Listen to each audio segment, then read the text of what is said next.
Neste episódio de Administração por Dentro, vou cumprir uma promessa que fiz quando entrevistei o Anderson Kastner, que é presidente da FUJAMA, Fundação Jaraguaense do Meio Ambiente, num outro podcast.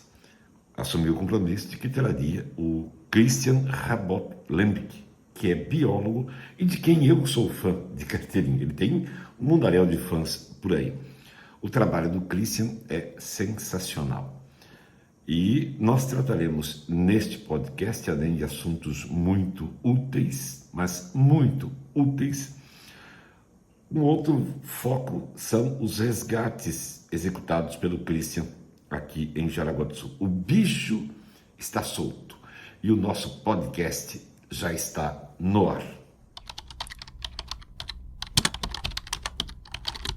Christian, seja muito bem-vindo. E claro, nós queremos saber, todos querem saber, desde quando você tem esse fascínio por bichos? Fui criado, meus avós tinham um sítio, então fui criado no meio de galinha, pato, ganso, porco, então sempre gostava de estar ali em contato, alimentando os bichos. E aí quando fui crescendo, a mãe começou a comprar um coelhinho de estimação, uma tigre d'água, enfim, fui tendo bastante contato com animais.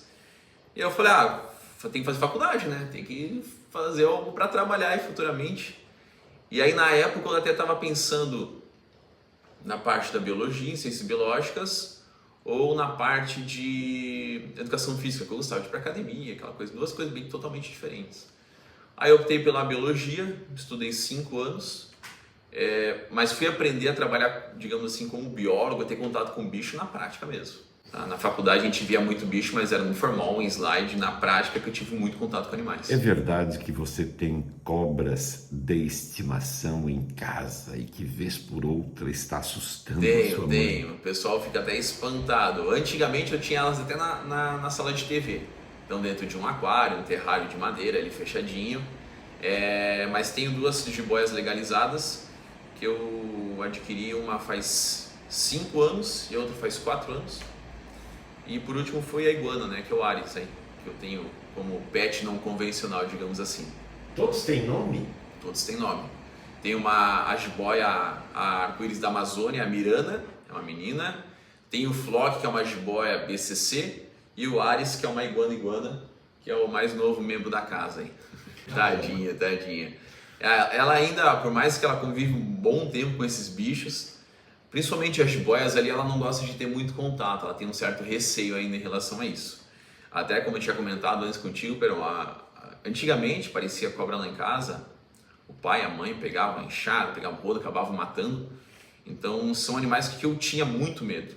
Eu fui perder esse medo aonde? Na prática, né? Resgatando bicho. Aí imagina tu trabalhar com medo e ter que resgatar uma caninana de 2 metros, brava, dando bote. Foi bastante trabalhoso. Então assim, as jiboias a mãe ainda tem medo, mas o Ares aqui é mais tranquilinho, a iguana ela ainda consegue pegar ele, se eu coloco nas costas, então tá tudo certo. Esses dias eu vi você dando um buquê de flores, de rosas vermelhas para sua mãe. Eu juro por Deus que eu achei que lá dentro tinha um negócio. E não foi só você, viu, Peron? O pessoal aí, todo mundo achou que ia ter uma cobrinha, ter um sapinho ali dentro.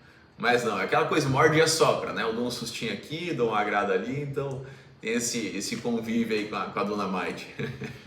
Nesse seu trabalho também, você tem se dedicado muito a visitar escolas, falar com crianças e tal. Você acredita que mostrando, ensinando, essas crianças terão mais cuidado amanhã? Com certeza.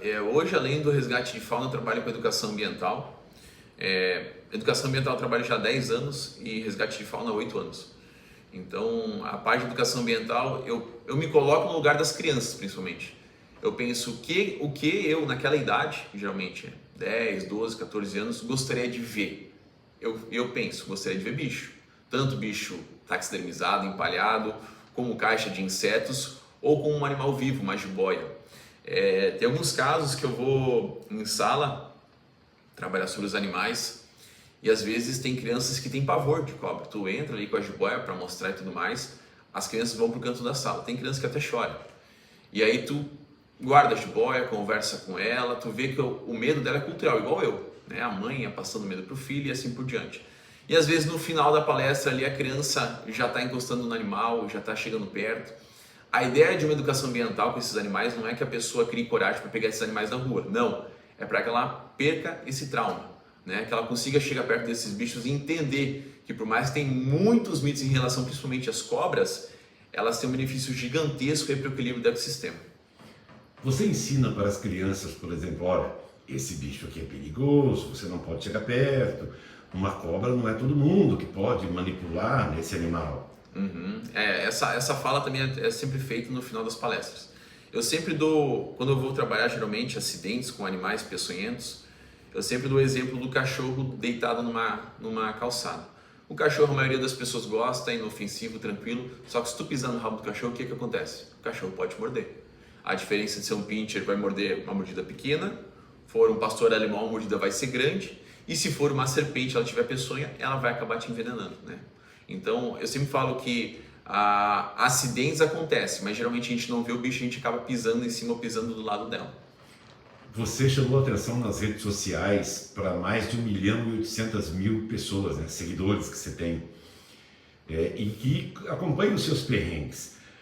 Mais de 3.000 resgates, parece-me, se eu não li errado, se eu não estou com a memória falhando aqui. Destes, qual foi o mais ou de maior perrengue que você passou? Além daquele ouriço que você parece cheio de espinho ali. Então, tem alguns aí. E geralmente o resgate em si não é, a maior dificuldade não é pegar o bicho, e sim onde o animal está. Tem um dos resgates aí que foi lá eu não lembro o ano, mas faz bastante tempo, que eu estava fazendo palestra em uma escola, estava de calça jeans, gola polo, todo bonitinho, e entrou resgate de uma capivara no Parque Malve. E naquela época lá o Parque Malve estava esvaziando as lagoas, então a capivara tinha sido atacada por um cão, e ela não estava na beira da lagoa, ela estava no meio, no centro da lagoa. E aí pensa aquele lodo, então eu tive que entrar naquele lodo, depois até vou te mandar o vídeo ali, com um laço para pegar ela. Entrei, demorei para pegar ela e demorei mais de 1 hora para tirar o bicho de dentro da lagoa. Então ali foi um dos maiores perrengues, porque eu achei que eu não ia conseguir. Então era uma capivara de uns 40 quilos, travando a pata no lodo e eu puxando ela. Então deu bastante trabalho, mas no fim o veterinário foi até o local, medicou o animal e a gente até conseguiu soltar ela de novo por ali. Tem um videozinho muito bonitinho que eu até usei na chamada que eu fiz para o nosso podcast, que é você alimentando uma capivarinha, um filhotinho, né, dando uma madeira para o bichinho. Quanto tempo você ficou com a capivarinha? Porque não dá vontade de devolver, parece, né, pelo menos. A capivarinha é a fofofauna, né? Quando posta geralmente capivara, ainda mais filhote, as pessoas se identificam bastante e acham, né, que nem tu falou, gostam bastante do vídeo, acham bonito aquele animal. Aquela capivarinha, a mãe dela acabou sendo atropelada, ela acabou infelizmente vindo a óbito e a gente resgatou esse filhote, ficou conosco por 1 semana. Então a gente teve que alimentar ele, cuidar dele até encaminhar ele para reabilitação. Então, mas é um bichinho assim, o pessoal fala, Cristo, tu não tem vontade de ficar com os bichos? Eu falo, pessoal, no começo é tudo novidade, né? O capivarinha, filhote de furão, filhote de coruja, depois tem uma rotatividade muito grande. Então tu resgatou o bicho aqui e encaminhou para reabilitação. Quando está encaminhando para reabilitação, já entra outro animal que precisa de atenção. Então a rotatividade de bicho é muito grande. E o melhor ainda, além de resgatar, é se possível soltar esse bicho da natureza. Você já fez resgate aí de cobras peçonhentas gigantescas, se não me falha a memória, que falha de vez em quando.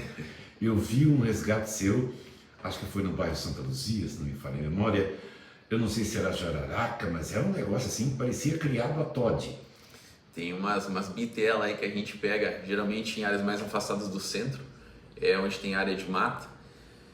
Peçonhenta, por exemplo, jararaca sul, geralmente vai ter perto de mata, e quando as pessoas ou deixam o resto de alimento no chão, ou às vezes criam galinha, que bota aquela quirera que acaba atraindo rato, né?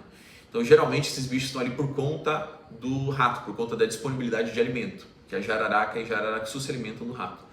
Então às vezes tu vai resgatar esses bichos, são bichinhos bem parrudos aí, já pegou jararaca de 1,20 m de comprimento, animais bem grandes. Jararaca sul, que é a maior serpente peçonhenta aí do sul do Brasil, com 3 quilos. Isso para uma cobra peçonhenta é muito peso, certo? Então são animais bem grandes, bem parrudos aí que a gente acaba resgatando na cidade. Vi também você resgatando corais verdadeiras. Tem muita incidência aqui na região? Tem muita incidência, é um animal bem comum. Até o pessoal às vezes pergunta, Christian, é coral falso, coral verdadeira? Pessoal, no Brasil a gente tem mais de 38 espécies de corais verdadeiras e mais de 50 falsos. Geralmente as que aparecem aqui em Jaraguá do Sul são corais verdadeiras, né? São peçonhentas, mas diferente da jararaca, coral não dá bote. Então só vai acontecer acidente se tu pegar o animal na mão, apertar ou pisar descalço. Mas sim, é bem comum o aparecimento de corais, geralmente na época de janeiro a março, época que os ovos que elas colocam no meio do mato começam a eclodir, e é normal aparecerem aí coraizinhos de 20 centímetros na casa das pessoas. Então praticamente toda semana a gente acaba resgatando as corais na cidade. Como é que é a história? Jararaca não dá bote?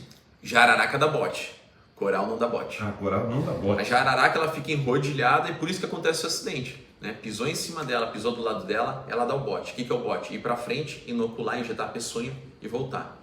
Coral não faz isso. Coral só vai acontecer algum acidente se eu ver ela ou não ver ela, pisar em cima dela ou apertar ela, machucar para ela se defender. Aqui também eu já vi um acidente, inclusive acompanhei o caso de uma pessoa que foi picado por uma aranha marrom. Isso tem muito aqui, né? Tem. A aranha, na verdade a gente tem inúmeras espécies de aranhas, né? No Brasil, em Jaraguá do Sul. Toda aranha ela é peçonhenta, então ela tem uma certa peçonha, um certo veneno. Olha o Ares tentando pegar o cabelo. Mas na nossa região a gente tem preocupação com duas espécies, que é a aranha marrom, como você comentou, que ela é bem pequenininha, geralmente a gente não sente o local da picada, que né, depois de 1 ou 2 dias começa a coçar, a gente vai coçando, quando vê vai ficando vermelho e vai necrosando toda aquela região. Então quando acontece isso, diretamente para o hospital, tomar o soro anti-aracnídeo. E outra espécie que a gente tem na região, que é bem comum, e é eleita uma das maiores aranhas peçonhentas do mundo, que é a aranha armadeira.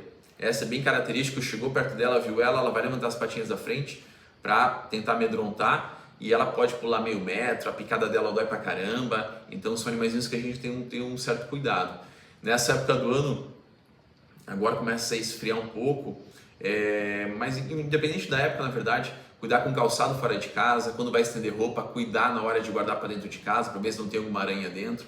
Então essas são as precauções que tem que tomar para não ter acidente com esses animaizinhos. Vocês estão vendo aí nas costas do Christian, não é o bicho dele, essa iguana, é a quantidade de mato que nós temos aqui em Jaraguá do Sul. Tem uma foto de paisagem ali e é muito mato que nós temos aqui. E evidentemente isso favorece o aparecimento de animais em locais onde as pessoas residem. Porque na verdade as pessoas acabam invadindo, né, o mundo dos animais, né, Cristian? Isso. No Brasil a gente tem vários biomas, né? E a gente, em Jaraguá do Sul, está inserido no bioma Mata Atlântica, que vai desde lá do Nordeste até o sul do Brasil. Esse bioma em si, ele foi tão devastado, Perão, que hoje restam 8, 10% do bioma. Jaraguá do Sul, ela é muito privilegiada, ela contém mais de 40% do espaço territorial com floresta. E aí, não é que tu vai morar perto de uma área de mata, não é só borboleta e passarinho que vai aparecer na sua casa. Vai aparecer uma aranha, pode aparecer um tatu, pode aparecer uma serpente. Tá? Então a gente está em contato direto com esses animais. E a gente não pode esquecer, como você comentou, a gente está invadindo o espaço dos bichos. Então, antes de a gente morar aqui, viver aqui, era tudo mato, né? Tinha muitos bichos. Então a gente tem que saber viver em equilíbrio com esses animais. Dessa quantidade toda de animais que você já resgatou, todos são soltos de volta em locais mais protegidos, é isso? A ideia do resgate de fauna, primeiro, é resgatar o animal de onde ele está, porque ele está em perigo iminente para a pessoa ou para ele mesmo.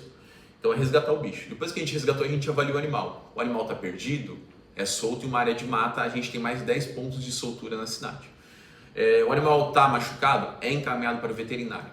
O animal está ferido, vai demorar 6 meses para voltar para a natureza, às vezes uma fratura de pata, algo assim. Então a gente caminha para o CETAS, para o Centro de Triagem de Animais Silvestres, lá em Florianópolis.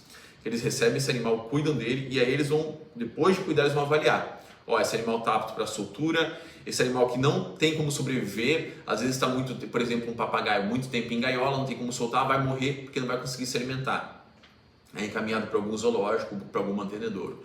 Então a gente sempre faz essa triagem. A ideia do resgate fauna que é devolver o bicho para a natureza. Mas não adianta tu devolver se ele não tiver condições de sobreviver.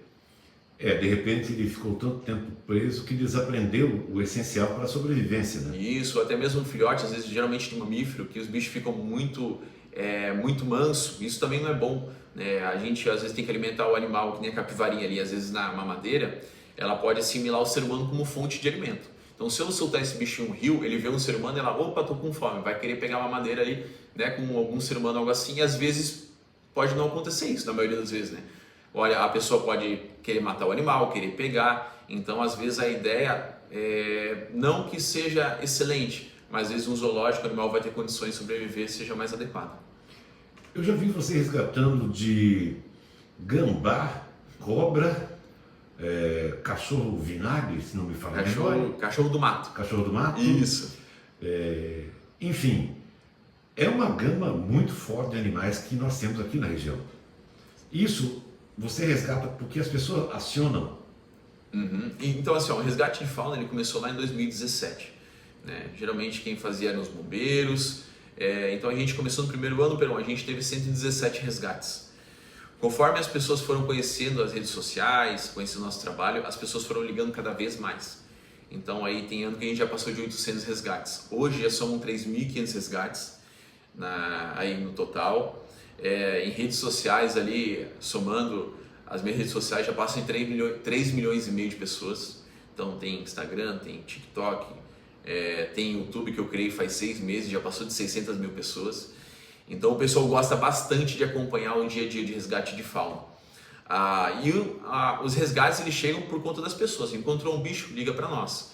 O que acontece é o quê? Dias frios geralmente os bichos não saem muito, mas dias quentes eles tendem a sair, principalmente os répteis que têm sangue frio, então tendem a sair para procurar alimento, para se reproduzir. Então a gente já chegou de ter dia que não tem nenhum resgate, mas tem dia que tem 16 resgates em um único dia. É muito bicho, né? É muito bicho. Eu não sei se as pessoas torcem, sei, na verdade elas torcem pelos animais, né? Porque são resgatados e tal. Mas eu acho também que torcem para você passar por um perrengue. Passa. A galera adora um perrengue. Ontem mesmo postei um vídeo da soltura de uma caninana que ela foi saindo do tambor, bem bonitinha, de repente o tambor caiu, tombou, ela veio para cima, eu fui para o outro lado. A galera gosta de um perrengue aí. De ver quando a cobra te pica, muito embora a caninana não seja venenosa, né, e tal, mas é uma cobra de reação meio nervosa, né? Meio temperamental, digamos assim. É bem isso. Então a ideia nunca é tomar um corridão e uma mordida de um animal, né? Então são ocasiões às vezes que a gente chega, o animal já está estressado, ou porque um cachorro tentou atacar, ou porque estava em um lugar movimentado, o animal fica meio assustado. Então cada resgate, o temperamento do bicho é diferente. E às vezes tu vai pegar o bicho com facilidade, às vezes tu não vai conseguir, vai demorar um pouco, ou às vezes na hora que tu vai pegar o bicho tu tem que correr porque, né, para se adequar à situação. Então às vezes tem que se adaptar a isso aí durante o resgate de fauna. Como é que é o nome da sua iguana mesmo? Ares. Ares? Ares. Ares, então, Deus da guerra. Não vou entrevistar o Ares. Obrigado, viu, Cris, pela sua presença. Parabéns pelo seu trabalho. Eu havia dito para o Anderson Kastner que queria falar contigo mesmo. Havia prometido que você viria um dia aqui falar com a gente. Me mande aí os seus vídeos de perrengue que eu vou mostrar para as pessoas, né? Eu quero mostrar, além dos que nós já temos ali nas redes sociais, vocês podem acessar também as redes sociais do Christian. Acho que é @biólogo.christian com CH. Então acessem lá e vejam o que este rapaz passa no dia a dia, com chuva, com sol, com tudo. Obrigado pela visita, viu? Perão, eu que agradeço o convite. Como eu comentei ali no começo, é muito bom estar aqui falando um pouquinho mais do resgate de fauna, um trabalho que eu amo fazer e que as pessoas também gostam de acompanhar em casa. Estou à disposição, caso precise, posso retornar aqui também. Vamos lembrar que ele tinha medo, tá? Ele tinha medo quando era criança. Próxima vez você traz uma cobra, a tua jiboia lá. Vou trazer a jiboia aí, pode deixar. Eu vou deixar só ele com a jiboia, tá? Obrigado, Cris. Beleza, valeu, Perão.